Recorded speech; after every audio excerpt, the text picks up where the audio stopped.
எதிர்நீச்சல் தொடர்கிறது சீரியலில் ராவணன் யார் என்ற உண்மையை குணசேகரன் குடும்பத்திற்கு தெரியவில்லை. இப்போதைக்கு ஜனனிக்கு மட்டும்தான் உண்மை தெரிந்தது. அடுத்து என்ன நடக்குமோ தெரியல. விகேவை சக்தியிடமிருந்து கடத்திய ராவணன் அவரை கொலை செய்ய பார்த்தார். ஆனால் அவரை பற்றிய உண்மை சக்தியிடம் இருக்கிறது என கூற உடனே ராவணனின் அடுத்த டார்கெட் சக்தி மீது விழுந்திருக்கிறது. தர்சினி ஒரு வழியாக தன்னை காப்பாற்றியது யார் என்ற உண்மையை ஈஸ்வரியிடம் கூறி பிரச்சனையை முடித்துள்ளார். தற்போது இன்றைய எபிசோட்ல பார்த்தீங்கன்னா வீட்டிற்கு வந்த ஜனனியை பெண்கள் நலம் விசாரிக்கிறாங்க.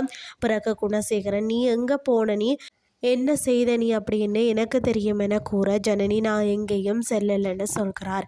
அடுத்து ராவணன் பற்றிய உண்மையை அறிந்த ஜனனி குணசேகரனுக்கு வீட்டில் பெரிய பிரச்சனை வரப்போகிறது என்று எச்சரிக்கை விடுக்கிறார். இன்னொரு பக்கம் ராவணன் பற்றிய உண்மையை அறிந்த சக்தி நேரடியாக அவருடன் மோத களமிறங்குகிறார். இதுதான் இன்றைய நாளுக்கான எபிசோட்.